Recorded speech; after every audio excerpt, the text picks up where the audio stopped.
I think there were two of them actually. There was, I think one of the cards was called Hot Cheese. Yeah, that one. And then the other one was, I think, what did it say? I think it was like pizza for the politicians.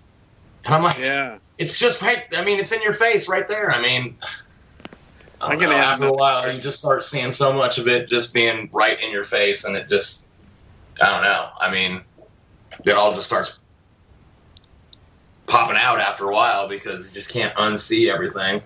And it's hard to see in there, but it's not like if you look at the toppings on the card, there's like looks like a UFO is one of the toppings. It really does.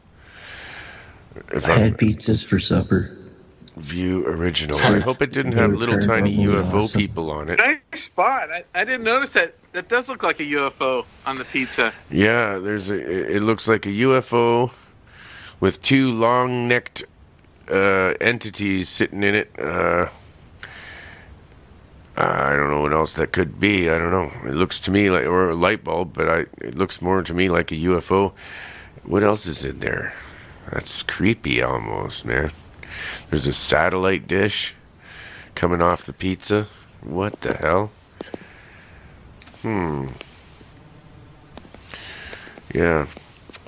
I don't know. It looks like a UFO to me, man. Table. Clearly a Masonic reference.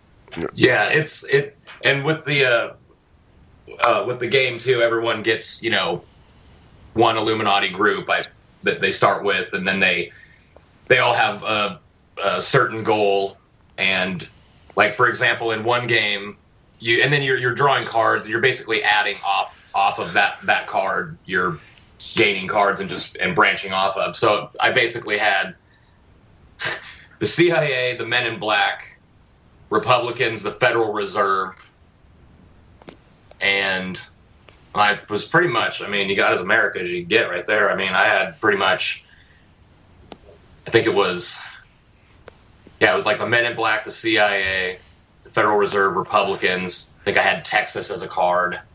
But they have people, they have places, then they have just weird, odd, like, artifact cards, kind of like your Ark of the Covenant and Crystal Skulls and stuff like that. And, rewriting history, I think, is one of the cards. All right. I think Ronnie, do you know anything about this? Do you know anything about this thing? This card game? No, but I looked at it. It looks awesome, man. It's pretty fun. It's pretty fun. I like it. It's making me hungry. The pizza card.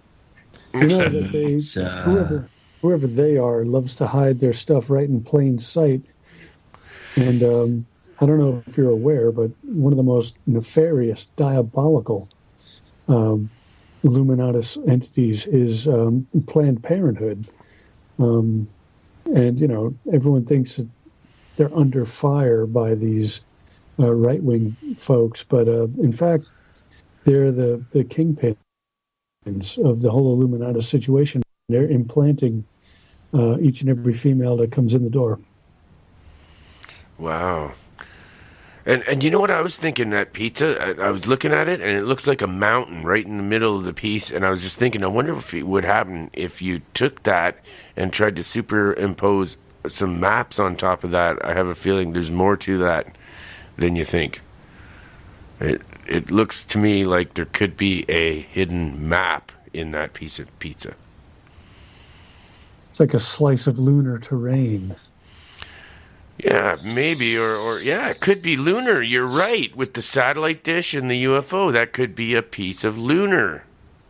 Yeah, and the pepperonis could be like, and the olives could be like craters. Yeah, the Sea of Tranquility or whatever. You never know, man. To me, I was thinking map. Something's telling me map. Wow. Ronnie, you've been quiet. What do you think of all this? I was trying to get people to believe my UFO sighting, and I posted a UFO video on YouTube, and nobody was buying it, and nobody was watching it. and I became very frustrated. And I made the comment on there. I said, I said for 100 pounds of gold, I'll delete everything I have. And I have the kids always want to eat at Taco Bell in a little town 10 miles from here. I went to Taco Bell and it said, there was a sign out there by the drive-thru. It said $10,000 or 1 pound of gold. And I was like, it was almost like they were making a counter offer. I thought, and I asked them about the contest, and even the workers didn't know anything about the contest. They just said that they were ordered to put the banner up immediately. And I thought, that's odd. It was almost like the Illuminati had made me a counter offer. Oh. Wow. Go ahead, Adam. I just said, wow. You sound like you've gone into another dimension. Are you How's phasing? that? Oh yeah, I thought you were phasing out. Nope. He does that once in a while. He'll screw up my whole sound with his psionics. Right, Sorry. bro? Yeah, it's all right. Where are we going from here? I think we need to play another song, guys. What do you think? I'm going to find another nice Mary Jane's song that has absolutely nothing to do with marijuana. Nothing. Nothing. Spaghetti? I got this feeling. How about that one? That's a good one. Yeah, okay. Alrighty. I also Has have, nothing to yeah, do with- and then I'll save it's not your birthday or whatever happened to my money. Well, maybe we'll save that one for the end. Yeah, let's do that money one, man. You want to do the money one first? Oh no, I'd say in favor of not your birthday. Yeah. Okay. Of, All right. Yep. Okay. Here we go with Mary Jane's. I got this feeling. All right. Here we go. Rock and roll with the Mary Janes.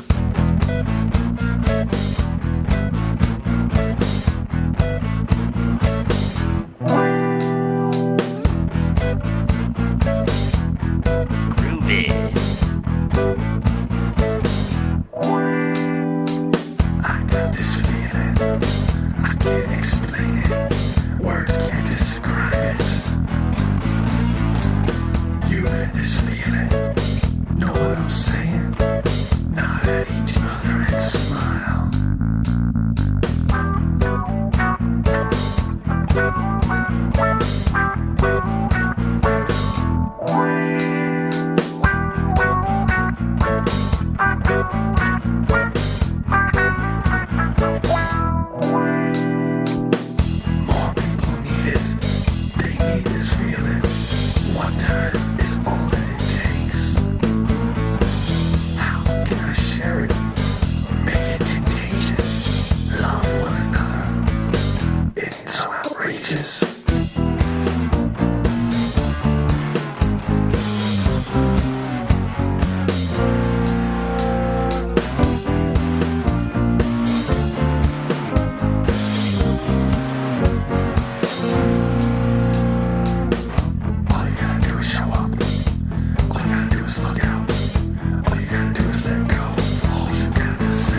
dig that one out. Dig.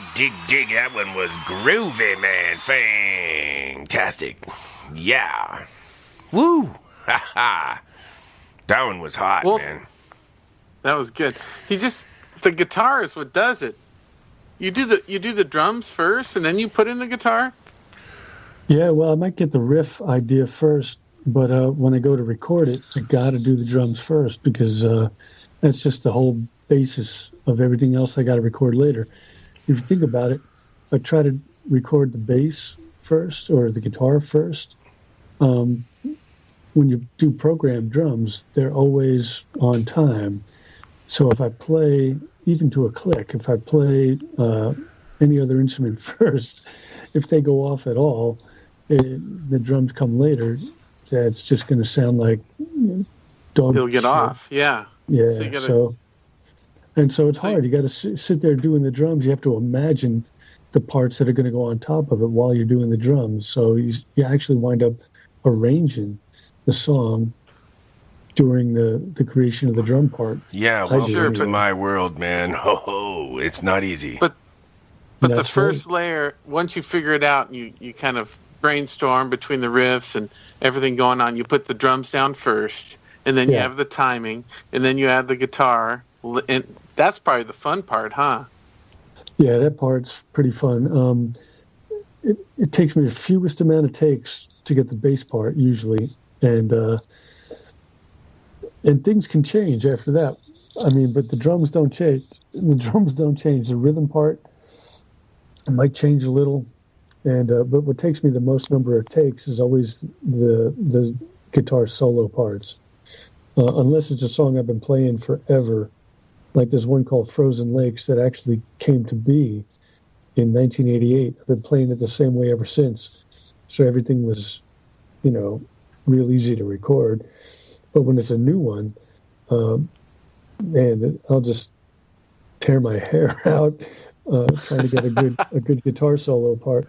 The rhythm's usually not that hard, but if it's new, like I say, if it's new, I'm learning it as I'm recording it, and I'll go through a lot of takes.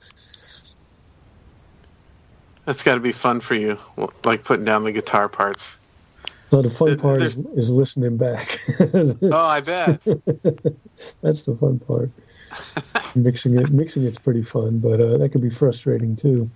The most frustrating thing was getting a song back from a real mixing engineer that I sent it off to, and hearing how much better it was. That was frustrating. Sure. Because I thought I had something going on, but oh no. You got to develop your ear a bit there to get her to sound good. Oh yeah, the ear is key, but also I'm dealing with like $120 4-channel mixer and 12-year-old XP laptop, and the same mics I've had for 15 years. Everything is really cheap or free, so I get something decent with what I got, but real gear and a real studio, it just makes a huge difference. Well, at least you can get the songs down. You can always improve them. Oh, exactly. The songs, I mean, I started off in the 80s with one of those 4-track cassette decks, and the idea was this will be like a sketch pad to get my ideas down, but next thing you know, you fall in love with your crap that you create and you start releasing it.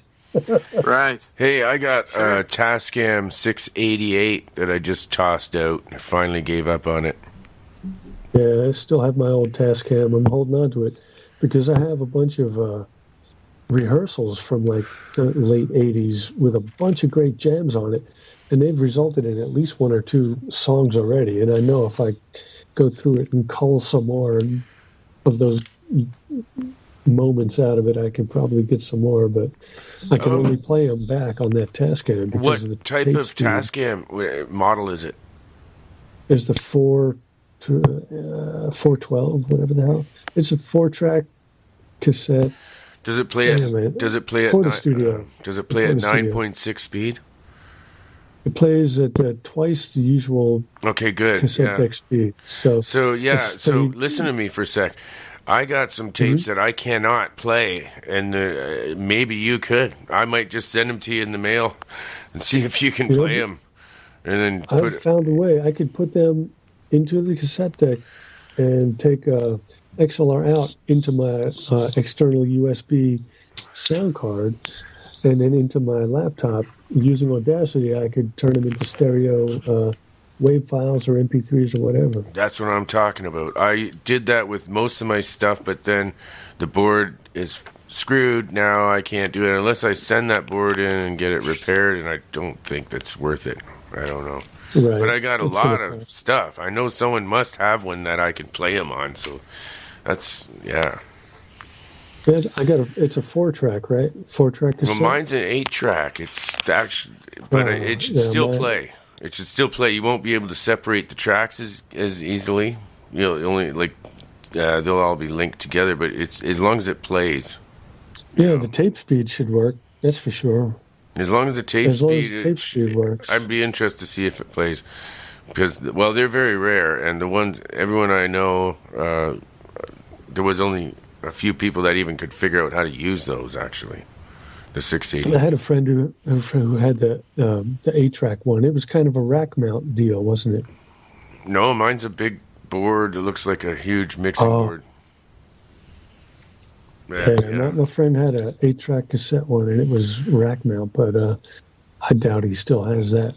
Well, we'll talk off the air about that, you and I, and we'll see if we can do something. Cool. Yeah. And I know that everybody and Darren is dying to ask Ronnie some more questions, and he's dying to answer them. Real quick, Wolfman, I added some pictures of the card deck on Twitter. Take a look at them and tell me what you think. On hashtag 47Talk. Whoa. Oh man, let's put a really psychedelic pizza picture on everything. There's psychedelic pizzas everywhere on 47 Talk, man. It's really freaky. Oh yeah, I got them. There's one. Oh man, there's a whole bunch. Okay. No, those were all made in 1991. Way Holy before shit. 9/11. Wow, you did a good job, Darren. Wow. There's the Donald Trump. There's the Pentagon. There's, what's his name? From Assange. WikiLeaks. Yeah, Julian Assange. And what's this one? There's so many of these things. This one, joggers. Yeah, remember that lady that was jogging in Washington, D.C.? I think it was in the late 90s. Oh, wait a minute. That reminds me of the Boston Marathon with the bomb. Well, that too. That could be that too. Joggers. I didn't even think of that. Wow. Yeah, the Boston bombing. Yeah. Is Lauren still there? Holy, Yeah, he was there. holy Pizzagate. Lauren. Yes. I didn't even think of that. The Boston bombing, the joggers? Oh, right. Yes. Yeah. That's what it made me think of right away. I never heard. I don't know anything about this. I just looked at it, and that's what I saw. I know it's crazy. No one ever suspects a harmless jogger. This holy fuck, eh? No one ever suspects a harmless jogger. Isn't it amazing, Wolfman? That card game is prophetic. And at the bottom it says, this group may not be destroyed. But you know, they didn't. That bomb didn't hurt that many people. It was like how many people? 6 people. Like I know it was terrible and everything, but it wasn't it wasn't like hundreds. 30. I don't know. It wasn't. It could have been worse. Is what I'm saying. It could have been a lot worse. I just can't believe this card game came out in the early 90s. Like especially the Twin Towers. I mean, it looks just like. I mean, they're both on fire. To me, it really does almost seem like a conspiracy of some sort, because if you're to go and do that, wouldn't you make it a nice big bomb that fucks up a whole half a city or something instead of just taking out a few people? Wouldn't you want to, if you're gonna do something, like really fucking do it? Like Twin Towers, I gotta say though, that was something they really did. That was. Look at that picture of the card. Oh yeah, let's look at that one. I'm gonna shut up. No, look at it. I mean, they're both on fire and almost about the same height. This is 10 years before that. Yeah, the Pentagon's burning in the middle. Lord, what other cards? Just something else. Like it is. And the FBI came in, and for 3 years he had to fight the FBI that he didn't have inside information. They stole all his stuff. Weird studies. I'm looking at the wrong thing here. Where the hell am I? It took me to your page. Did I put it in the right place? No, you did. I just don't know why all of a sudden it just threw me over to your page. So yeah, the the all-seeing pizza eye there from Les. Yeah, you see that, do you? That's hilarious, man. Well, if everyone's live watching this show, sometimes the Twitter is just priceless while you're watching the show.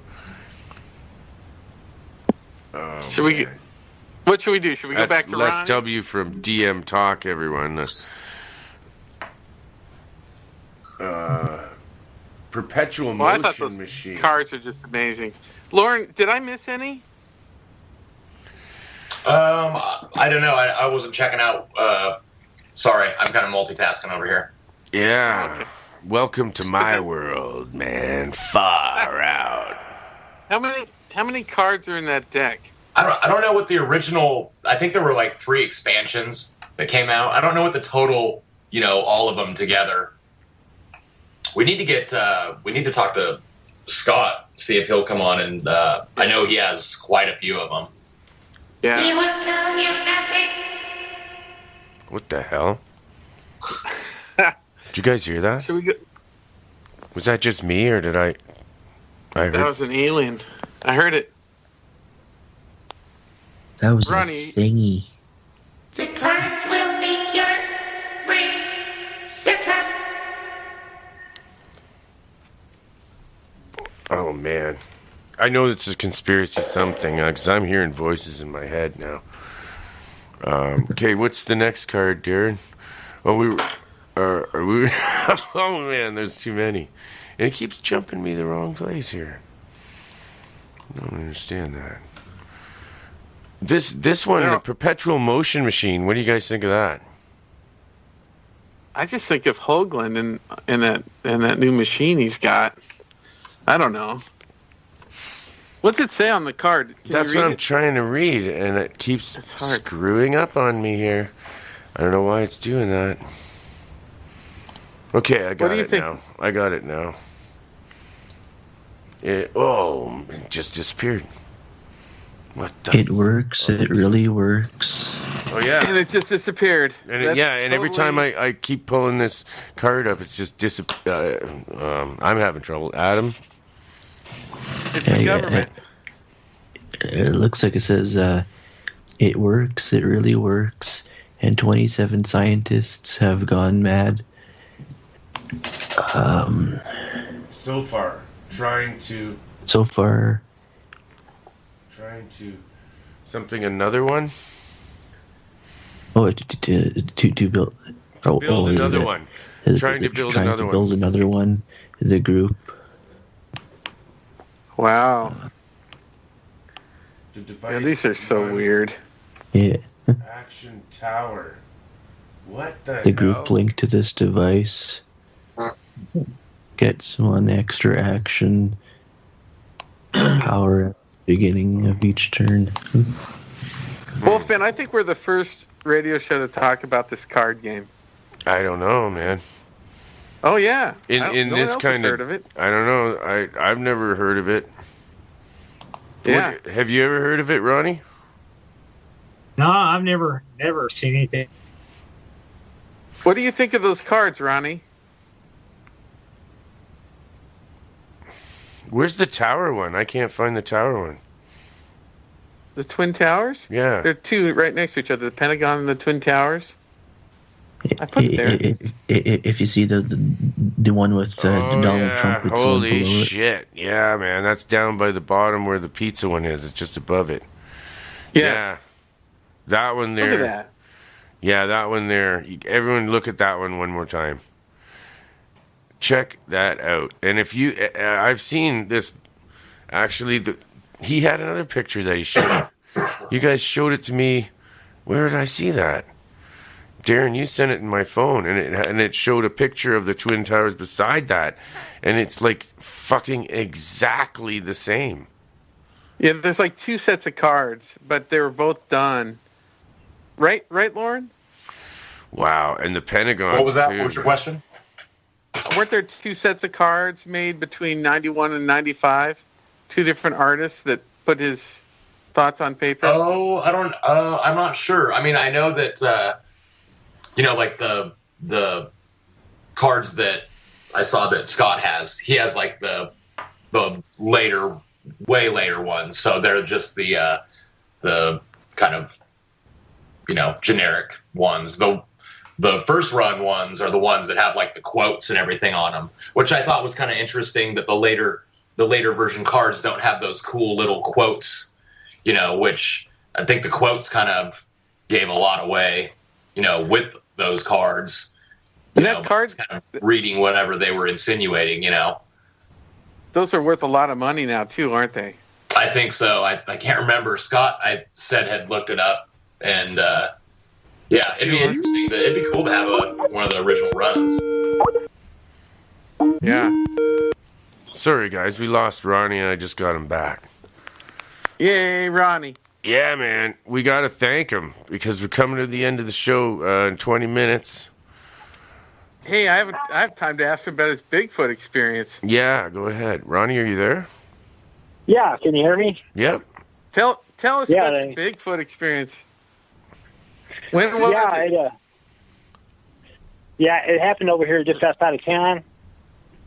And what we were doing, we were trapping in that country over there, and we weren't catching anything. We were losing a lot of bait, and so we went out and moved our traps one afternoon.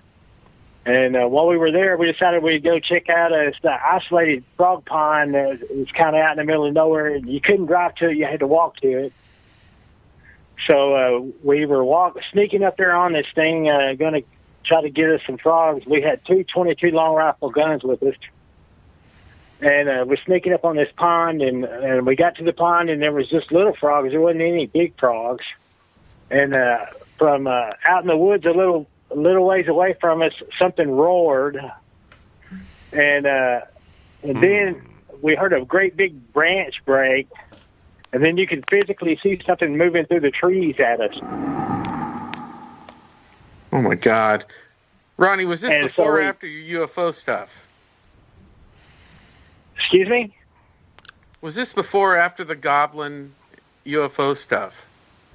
This was years before. Yeah, this was like in 1977. I was like a sophomore in high school. Okay, I just wanted to know the timeline, that's all. Keep going. Yeah. And anyway, so this thing was moving through the trees at us, and even though we had guns, we backed away, and I dropped to one knee, and I told my friend, I said, "Hold your ground, man, hold your ground." I said, "Don't leave, stay right here." And this thing started moving through the trees at us, and my friend, he got scared and broke and ran, and it pissed me off, and I said, "Man, stop, and he said, "No, hell no," and he took off running, and I held my ground, and this thing, there was one tree between me and it, and at 7 feet tall, it was 4 feet wide, and it had a brown fur to it, and I, in my mind, I could not figure out what in the hell could be that tall and that wide. And but I could tell easily that I didn't have enough gun. So whatever this damn thing was big. And then I got to thinking about my friend's taking off to the pickup down there, and when he gets there, there's no guarantee that he won't leave, and I'll be stuck out here with this damn thing. so I start retreating, and I'm spinning around to make sure this thing ain't giving chase. So I'm spinning around, and I keep hearing this thump in the trees close to me, and I'm going, what the hell is that? And it keeps making me jump. And I spin around one time, and I hear the thump, and I look over towards it, and it's a bowling ball sized rock, and it's rolling across the top of the ground. So whatever this damn thing was, is throwing rocks the size of bowling balls at me. And so then at that point, I just went ahead and broke into a ran and caught up with my friend down there. And luckily the pickup was still there. And so we jumped in the pickup. We got the hell out of there. Is your friend still alive? Yeah, he's still alive. And, I was asking him about it, and it's almost like he don't want to think about it. It scared him so bad that, and he actually works down in there, and he's like a ranch foreman down there, and he has to work in the dark around there all the time. It's almost like he put it out of his mind. It's like the Wolfman says, sometimes he said we brainwash ourselves when we go to sleep. This guy, you remember that, he doesn't remember buddy. it. He don't want to talk about it. Hey guys, shout out to Denmark, man. We got listeners in Denmark. That's pretty cool. I gotta say, that's pretty cool. That's awesome.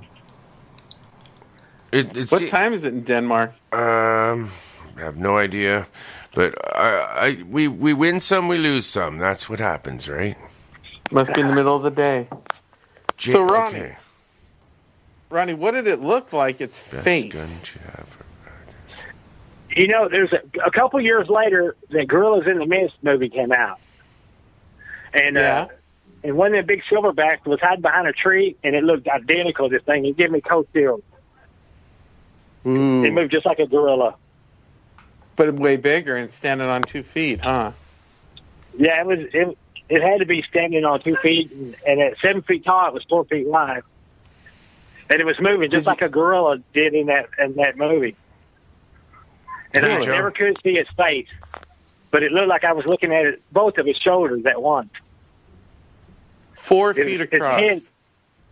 It was hiding behind a tree. Its face was hidden behind a tree, but it thought it was hid.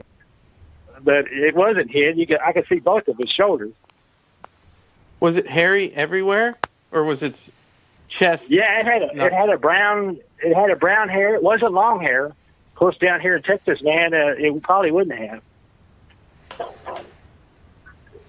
Because it's so warm. Do you think they shed? I think down here in Texas that they don't have the real long hair. And there's other people that have seen them. They have short hair. I understand you said it broke a stick and in a threatening way. You guys were in trouble there, man. That thing didn't like you. I went back to look at this thing, and I had a hard time convincing my buddy to go back with me. And we had bigger guns. No, you're not going to see it sneaking up on you. That's how people, apparently, if you listen to the Res Squatching update show that I had, those guys explain what's going on, man. And Bigfoots eat people. Oh, yeah. And if they don't like you, they'll kill you and eat you. They're really intelligent, but they're opportunists, and they will eat. If they don't like you, you're dinner. That's not far from where those guys found their Bigfoots, huh? A couple 100 miles. Monsters. Did you hear that show, Ronnie? They are monsters. And those Bigfoots are saying, "Get in my belly." Ronnie, did you hear our Res Squatch update? Sorry, I couldn't hear you. Did you hear our Res Squatch people talk about their Bigfoots in Texas? Yeah, he was in the chat room. Yeah, I was okay. In the chat room. That was pretty cool. So you went back with bigger guns, right? Was that the next day or the same day? No, it took me about 3 days to get my buddy back down. He was too afraid. And what we found was that it broke that limb off, and then it carried it a little ways. The limb wasn't laying right beside the tree where it broke off. It was like he'd made him a little bat, and he carried it several feet and then dropped it. And then we found that there was an overhang. It was like a small cave, and inside there was a lot of limbs that somebody had meticulously broken the thorns off of. So I made him a bed, and I didn't know Bigfoot made nests, but this thing, it was definitely a nest. Like he made him a place to bed. Really? Did you see any tracks? The ground wasn't really conducive of tracks, and I crawled all over that thing looking for hair, and I couldn't find any hair. Well, you know what?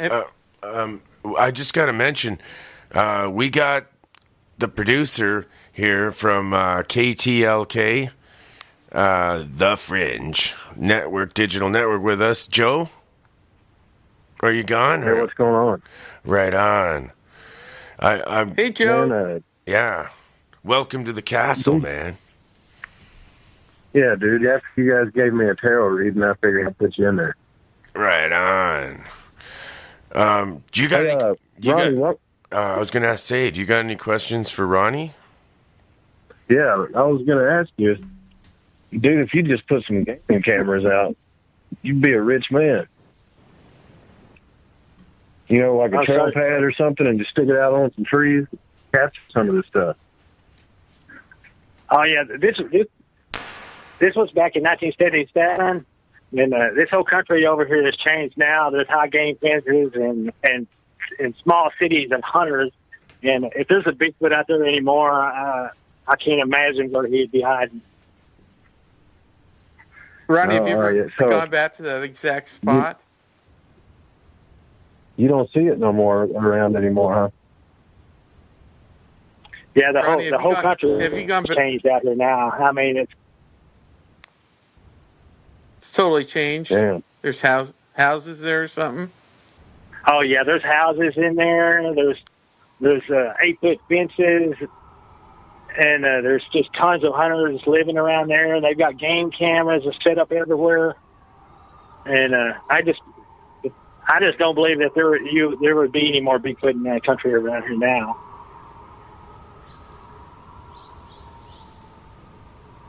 Well, hey, I would say they're still there. After the show was over, we play reruns of the Monster Castle Paranormal all night. Oh, I know.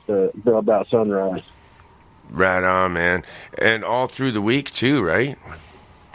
Yeah, I got to figure that out because I'm talking to some other people, get some more shows on the network. So yeah, trying to figure that out right now. You know, ours is the late night. We're the late night bad boys. You know, we are the badass of the late night paranormal.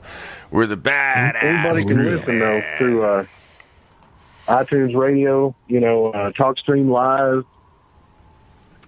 Tune in and at thefringe.fm. There's a whole bunch of different directories it's on too. Are you gonna keep us on live for the Dirty Rotten Taro coming up next? The other show I don't know. I got to go to bed, man. I can't keep up on the boards. I got to go to work in the morning. Oh, you can't just let it fly? No, because it won't kick out the server. Once I send anyway, man, you'll be able to do it from where you're at. No worries, because anyone who wants to listen, you can still catch us on Spreaker or on TuneIn Radio. Just look for Monster Castle Paranormal on TuneIn on the TuneIn Radio app. But the Dirty Rotten Taro is a terrible show anyway. Yeah, and you definitely shouldn't listen to it. It's terrible. Yeah. Well, that just makes me want to put it on the network. It's definitely the worst show you've ever heard. But you'll probably laugh your ass off all night and want to hear it again because you missed it. You find yourself, you keep rewinding it. What? Yeah, it's kind of like when that's a crazy story, Luke man. Skywalker kissed his sister. I'm gonna let you guys go. Say goodnight to everyone because we got 5 minutes. Good night. From? This is Joe Root from KTLK, the Fringe FM, broadcasting out of Little Rock, Arkansas, Canada, Sacramento. We got Dave Cruz on there too, so you know he's going to be on there. Right on. We got some more people coming. I dig it. That's fantastic, All right, man. Oh, yeah. You guys take it easy. All right. Thank you. That was awesome. Wow. Yeah, man. What do you guys think of that? And That was awesome. we're going to have Ronnie back on, I think, on the 3rd of February and the 17th of February. It works for me. 17th. That's Yeah. a big day. Pardon me? What was that, Darren? The 17th. That was the day I was telling everybody about. Yeah, but I decided to start it sooner because I couldn't wait. Yeah. Okay. And there's too much to tell. It's, you know what I mean? It's just too big of a Okay. story. So Oh. we're just going to get into it right now. What's Ronnie's friend's name? That is Ronnie? Who's Yeah. The Willie Nelson, the friend of Oh, Willie. Jim Marlin. Jim Marlin. Marlin. I keep forgetting that too. I got to write it down somewhere. So is he going to be on February 3rd? I'll call him. I got his number. Oh, yeah, he has an amazing story. Oh, fantastic. It's going to be even better than well. This is going to blow your mind. The next part to this, put it that way. Yeah, I agree. Should we play one more song by Tom? Oh yeah, I've got one lined up right here, man. Yeah, and everyone say goodnight. And that's it. We're signing off with the Mary Janes and Tom Smith. And we hope you the best any way we can support, and any way I can help with my board abilities and stuff, I'm willing to help too, and get you sounding really good. Hey, thanks, you guys. You're all awesome. I love your show. Yeah, man, I love your music. Thanks so Yeah, much. good night, everybody. Cool. So tell everybody about the show, and they can all I listen will. to the Wolfman in the Castle with all the creatures and guests and co-hosts, and you don't know what's going to happen next in the castle. It is a mysterious, mysterious place. You don't know who's going to come up the stairs. You never know. Hey, guys.